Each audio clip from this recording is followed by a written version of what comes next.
श्री स्वामी समर्थ। आपल्या व्हिडिओच्या थंबनेल वरून आपल्या लक्षात आलंच असेल की आज आपण कोणत्या व्रत विषयी बोलणार आहोत। तर मी आज तुम्हाला प्रदोष हे व्रत विषयी माहिती सांगणार आहे। बऱ्याच महिलांची, पुरुषांची, मुलींची इच्छा असते की मला प्रदोष व्रत करायचं आहे, परंतु ते कसं करावं, केव्हा करावं, उद्यापन कसं करावं, उत्तर पूजा, अगदी सगळ्या माहिती कन्फ्यूज असतात। त्यामुळे मी तुम्हाला या व्हिडिओत सविस्तर सांगण्याचा प्रयत्न करणार आहे। त्याआधी प्रस्तावना देण्यात वेळ घालवण्याआधी आपण व्रताविषयीच माहिती करून घेऊया। तर कधी करावे हे व्रत? प्रत्येक महिन्याच्या शुक्ल आणि कृष्ण पक्षातील त्रयोदशीच्या तिथी म्हणजे त्रयोदशीला केले जाते। तर विशेष दिवस प्रत्येकाला वाटते की आपण विशेष दिवस किंवा चांगल्या दिवशी कधी सुरुवात करावी। तर प्रदोष 3 असतात। सोमवारी येतो त्याला सोम प्रदोष म्हणतात, मंगळवारी येतो त्याला भम प्रदोष म्हणतात आणि शनिवारी येतो त्याला शनी प्रदोष म्हणतात। तर विशेष दिवस असा आपल्याला निवडायचा असेल तर विशेष दिवस म्हटला म्हणजे कृष्ण पक्षातील शनिवारी जो प्रदोष येतो तो अति विशेष फलदायी मानला जातो। तर तो कधी आहे?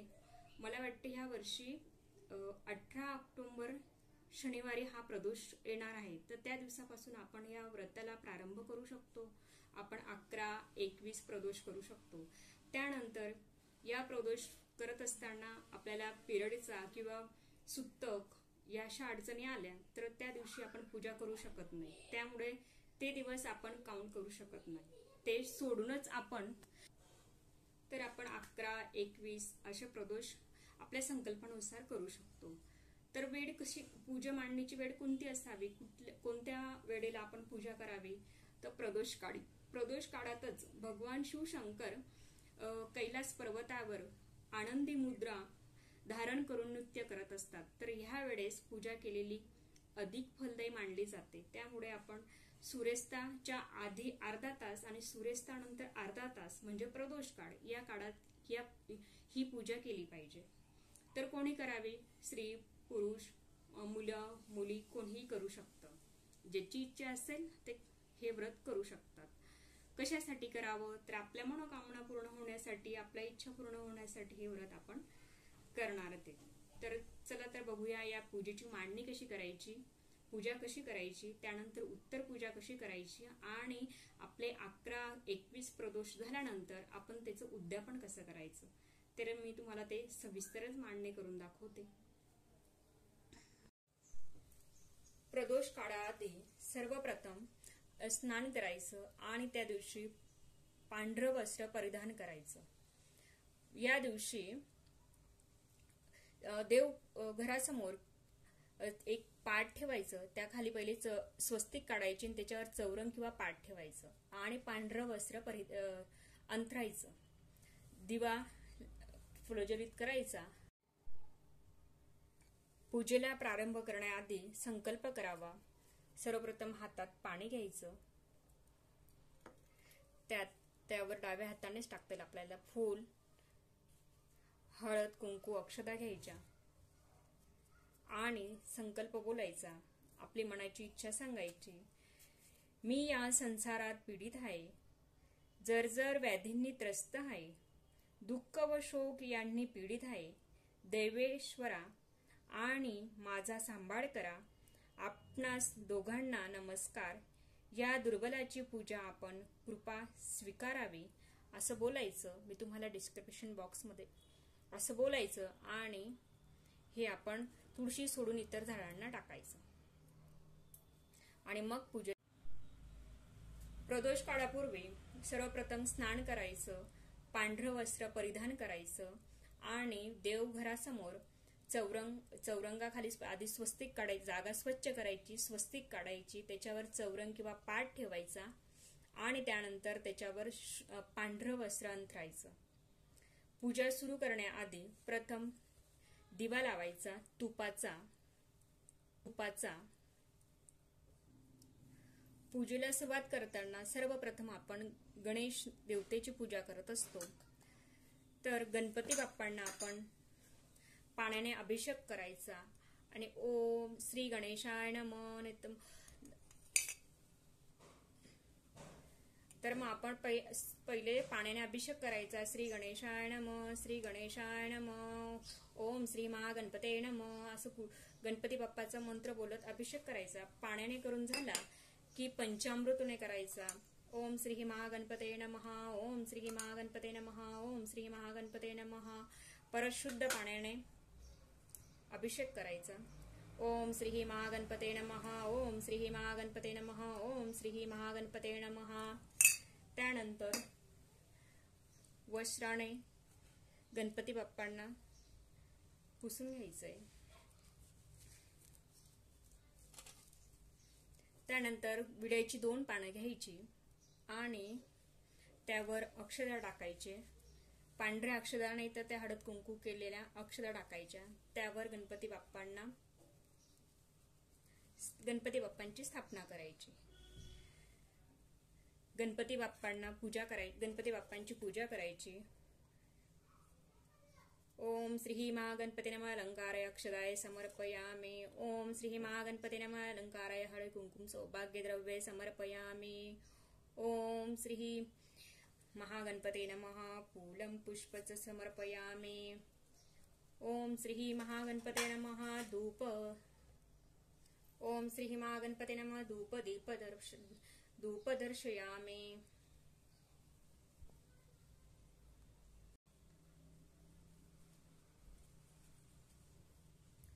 ओम श्री महागणपते नमः धूप दर्शयामि. ओम श्री महागणपते नमः दीप दर्शयामि.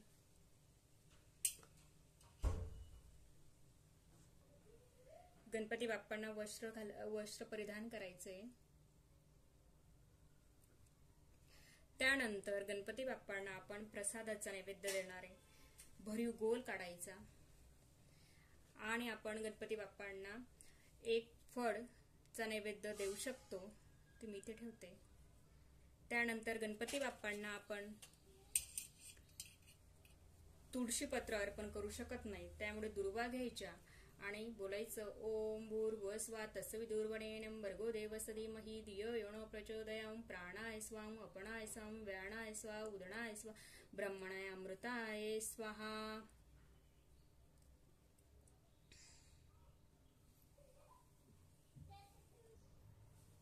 त्यानंतर आपण शिवलिंगाला अभिषेक घालणार आहेत. उत्तरेकडे करायचं. सर्वप्रथम पाण्याने अभिषेक घालायचा. ओम नमः शिवाय, ओम नमः शिवाय, ओम नमः शिवाय, ओम नमः शिवाय, ओम नमः शिवाय. त्यानंतर पंचामृत आणि अभिषेक करत असताना मंत्र जप चालू ठेवायचा. ओम नमः शिवाय, ओम नमः शिवाय, ओम नमः शिवाय. त्यानंतर शुद्ध पाण्याने ओम नमः शिवाय, ओम नमः शिवाय मंत्र जप चालू ठेवायचा. आणि आपल्याला वाटलं तर उसाच्या रसाने देखील आपण अभिषेक करू शकतो.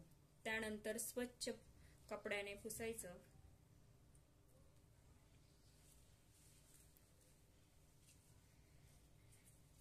आणि बेलपत्र घ्यायचं, स्वच्छ पुसून धुवून घ्यायचे आणि त्यावर आपण शिवलिंगाची स्थापना करणार आहोत.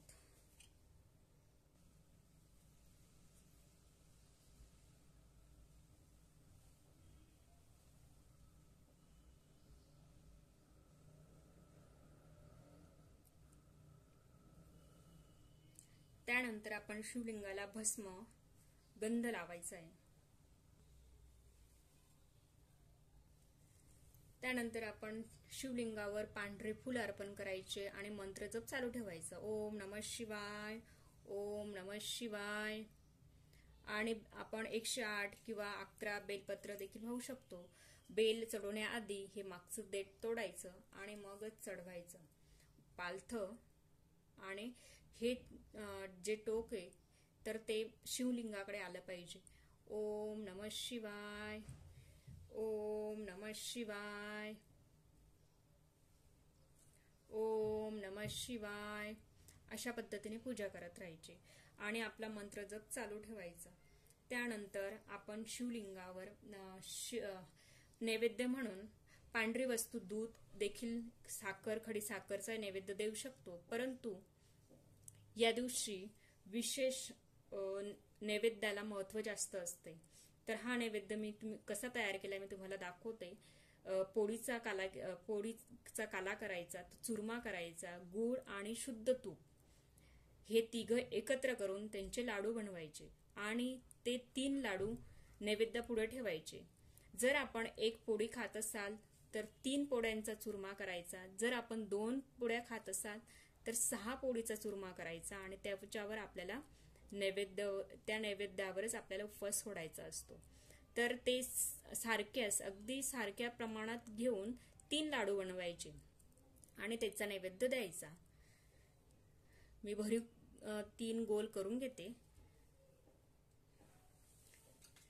सर्वप्रथम हा गोमातेसाठी नैवेद्य आहे.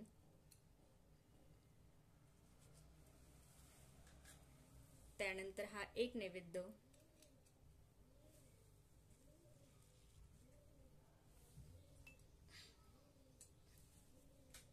आणि हा तिसरा नैवेद्य.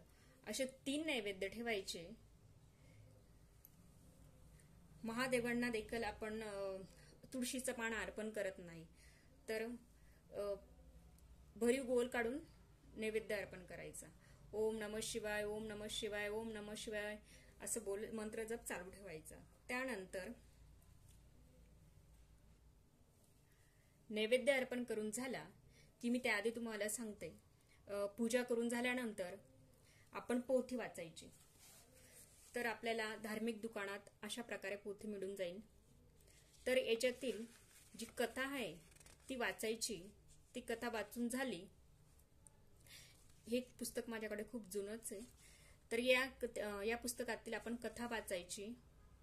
त्यानंतर गणपतीची आरती आणि शिवशंकरांची आरती, दोघं आरत्या बोलून झाल्यानंतर मग आपण हा नैवेद्य, 3 नैवेद्यांचे समभागात 3 नैवेद्य तयार केले, 3 लाडू केलेत. त्याच्यातील हा नैवेद्य, जो पहिला नैवेद्य, तो गाईला अर्पण करायचा. त्यानंतर हा दुसरा नैवेद्य आपण खायचा आणि त्याच्यावरच उपवास सोडायचा. जर मी तुम्हाला सांगितले 1 पोळी खात असाल तर 3 पोळ्या करा, म्हणजे 3 नैवेद्य. जर तुमचं 1 पोळीचं जेवण असेल तर एका लाडूने तुमचं पोट भरेल आणि त्याच्यावर उपवास सोडला जाईल. जर तुम्हाला असं शक्य नसेल तर तुम्ही दूध आणि पोळीचा देखील उपवास सोडू शकतात. फक्त ह्या व्रताला मीठ हा पदार्थ अजिबात चालत नाही. आपण शेवया आणि दूध देखील खाऊ शकतो, परंतु शेवयांमध्ये जर मीठ असेल तर आपण ते पदार्थ खाऊ शकत नाही. तर या दिवशी नियम एवढे हेच आहेत की पांढरं वस्त्र परिधान करणं पूजेला आणि मिठाचा पदार्थ खाऊ नये आणि पांढरा पदार्थ खावा. परंतु हा चुरमाचा लाडू महादेवांना उपवासाला प्रसाद म्हणून अतिउत्तम असतो. तर हा गाईला घालायचा, हा त्यानंतर आपण खायचा, याच्यावर उपवास सोडायचा.